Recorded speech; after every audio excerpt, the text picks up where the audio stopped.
guys, and welcome back to my channel. If you're new here, my name is Caira and I live in downtown Chicago.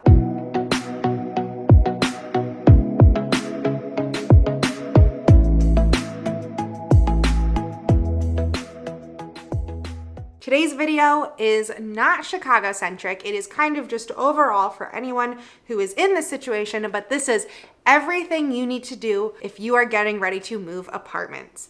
This could have to do if you are moving out for the first time and you are moving away from home into your first apartment, or if you already live in an apartment and you are moving somewhere else and you have to get ready for that move as well. It kind of goes across the board, but I am moving on Tuesday. I have so much I need to get done. And so as I was writing out my to-do list, I was like, this is probably a good thing for people to know if they are getting ready to move, because there is a lot of stuff you gotta do if you're moving. That being said, let's go ahead and just jump into today's video.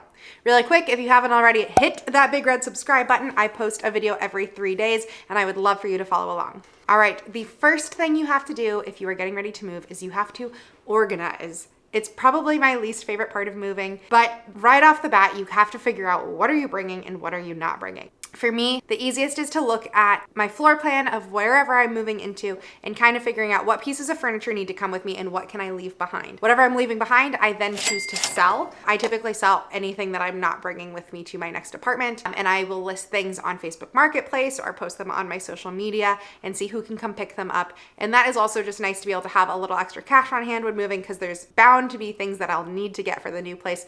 But for example, in this current apartment, we have a kitchen island and 2 bar stools. In our next apartment, already comes with a kitchen island, so I don't need to bring one that we have here, which isn't like attached to the kitchen. We got it from IKEA. Instead, it already comes with a kitchen island, so we can sell this one. And then our new kitchen island needs 3 to 4 bar stools, and I only have 2. So I'm going to sell the bar stools with it and get new ones that actually fit the new place. Along with that, there will probably be plenty of items that you'll realize that you don't use or you don't need anymore. Maybe it's not bigger items like furniture that you'll be selling, but you can always donate these things. So I always go through all of my kitchen items, see what kitchen utensils I don't actually use anymore. I go through all of my clothes, do a giant purge of all of the clothing items that I don't wear anymore, that I don't want to keep.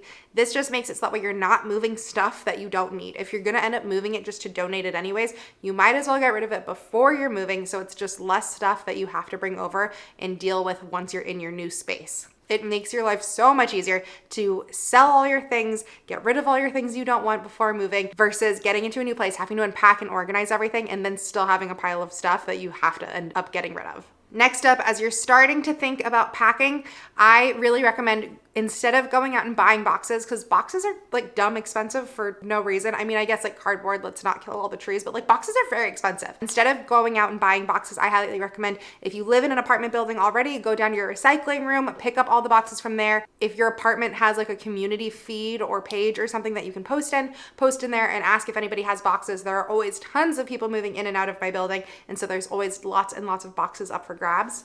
Another option, if you're not in a building already, is you can go to local businesses and ask if they have extra boxes. I know in the past, liquor stores have been the best ever for boxes for me, because they are all about the same size and they are super sturdy, because liquor boxes have to hold really heavy weights.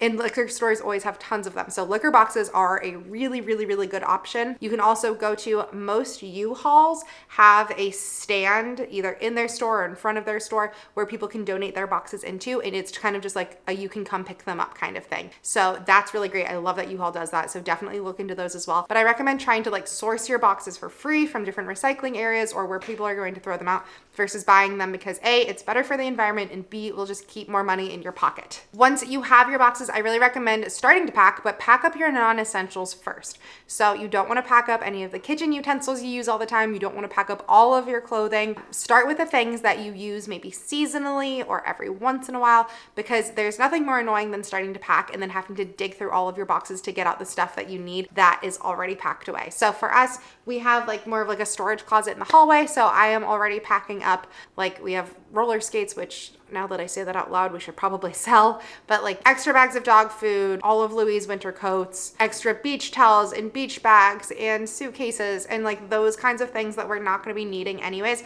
Those can all start to get packed now, so they're ready to go. And then once it comes much closer to your move, you can pack like your dishes and your clothing and just all of your toiletries, all of the things that you use really regularly. All right, next step is kind of getting your new apartment all ready to roll and having everything ready so that way once you move in, all of your utilities and everything are set up. So utilities is the first one. You want to make sure all of your utilities are set up. Depending on what type of apartment building you're moving into, most of them give you like some sort of welcome packet to let you know what you need to set up and what providers they have. So for us, we have to have like our electric company all set up and ready to roll. I got our internet already set up, so those are ready to rock. And you can call and schedule these ahead of time so they don't actually start until your move date. But that way, when you get into your apartment, you have electricity and you have internet ready. Also, renter's insurance. In Chicago, you cannot get an apartment without having renter's insurance. So you'll need to have that. I highly recommend renter's insurance, even if wherever you live doesn't require it. Renter's insurance can be as low as $8 a month.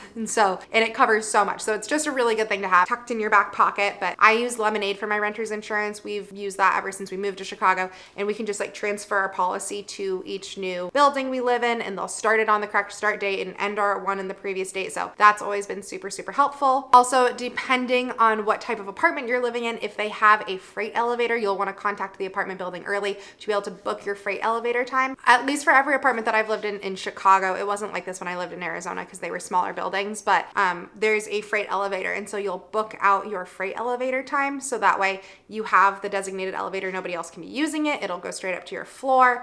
Makes it super, super easy for movers, and it doesn't cost anything to rent the freight elevators. So usually it's in like 2-hour, 3-hour increments, and it just helps with the move so much. So you'll want to contact your building, see if that's something that you'll be able to do and have access to a freight elevator. And if so, block off your time so that way you have it scheduled for you. With that, you can use a freight elevator even if it's just you moving in on your own. I have done that before. Alex and I, my fiance, have moved apartments and moved all of our stuff in and out on our own before. It's hard. I'm very weak. It's not the funnest thing to do in the whole wide world. But if you're balling on a budget and you are doing this move and you don't have a ton of extra money to spend, absolutely, it's doable. It's just tough. I am very lucky nowadays. We are able to move and pay for movers. So we use Clutter. Clutter is amazing, and they also just make our lives so much easier because they'll pack up all of our stuff for us too. And it's not any more expensive. You still just pay hourly. So depending on how many hours it takes them to pack, you'll spend that amount of money as well. But last time we used them, we literally did not pack up a single thing, and it was just like a godsend. They're amazing. I also know there's like different moving companies where they hire out, like basically like the moving company is like an umbrella, and they hire out third-party movers to do the actual moving. Clutter has their own employees. So that is like such a peace of mind because I've heard really bad horror stories of people who go through like those other types of companies where they hire out individual movers. I trust Clutter. I love them. They're amazing. I do have a discount code for them, so I'll pop that up on the screen for you here. But we've always had a really great experience, and that's perfect for me because it's all scheduled. I know what time they're going to arrive. I know what time we will get to the new apartment. We can have the freight elevator, bada bing, bada boom, easy move. I just then still have to unpack everything, and it's still not super fun, but it does make it so much easier. Ooh, the only other thing that I kind of forgot, which kind of falls under utilities, is you will want to start forwarding your mail. This is probably one of my biggest grievances of living in an apartment is I change my address every single year, and so mail just gets shifted all around. I have no idea what I miss and what comes anyways, but you can go onto USPS and have them do your change of address and forward your mail. So that's really easy. It's like, I think it's like $1.99 or maybe it's just $1. There's like some very small nominal fee for it, but it makes it so that way USPS now knows that you do not live at that address, and they will forward all of your mail to your new address. So it's super convenient and makes it so that way, fingers crossed, less things get lost in the mail system. On your actual day of moving, you will want to figure out how you get your keys. Some buildings you will have to go to an office and do like an orientation. Some you'll pick up a key from a doorman. Some they just leave a key for you somewhere, and some they even mail you a key beforehand. So it will all kind of vary, but you'll need to figure out where do you pick up your key from so that way you finally have access to that new apartment and you can get all of your stuff in. And then if you are coming from a previous apartment, like we'll be moving out of this one, wow, looking behind me and seeing just how much stuff there is and that I'm moving on Tuesday is making me feel very overwhelmed. But when you are moving out and you are leaving your old apartment and moving into your new one, you will need to make sure that your move out checklist is completed. Most buildings will have like a move out checklist to let you know what it needs to kind of look like. But for example, if you've painted walls, some buildings might make you repaint it back to white. If you have any holes, like I know in like 95% of the buildings in Chicago, as long as your hole in your wall is smaller than like a quarter or a nickel, then you don't have to patch it. But anything that's larger than that, you'll either have to patch or you'll pay for. You'll want to do like a basic clean and wipe down. Most buildings will have their cleaners come in anyways, but if you're working with a landlord, that's where it can get really tricky and they might charge you for that. So just kind of figure out what your old building needs you to do in order for you to like hand back keys and be completely signed off. And then you can get those keys for that new apartment and move in, baby, because you got a new home. Anyways, this is basically my to-do list because I'm moving on Tuesday and I'm very excited, but I have a lot of stuff I need to get done. But hopefully this helped you. Hopefully you have some ideas of things that you can do to kind of get your ball rolling when you are moving yourself. If you have any questions about anything, feel free to comment down below. And as always, if you liked this video, please give it a thumbs up and hit that big red subscribe button. Like I said, I post videos every 3 days and I would love for you to be able to follow along and follow my content. I will also put my Instagram up here for you to follow. I do post lots of content. I'm gonna have tons of moving content and organizing content going up over there as well, so definitely check that out. And if you have any questions, comment down below. Feel free to DM me. I try and answer to as many of you guys as possible. Thank you so much for watching, and I'll see you next time.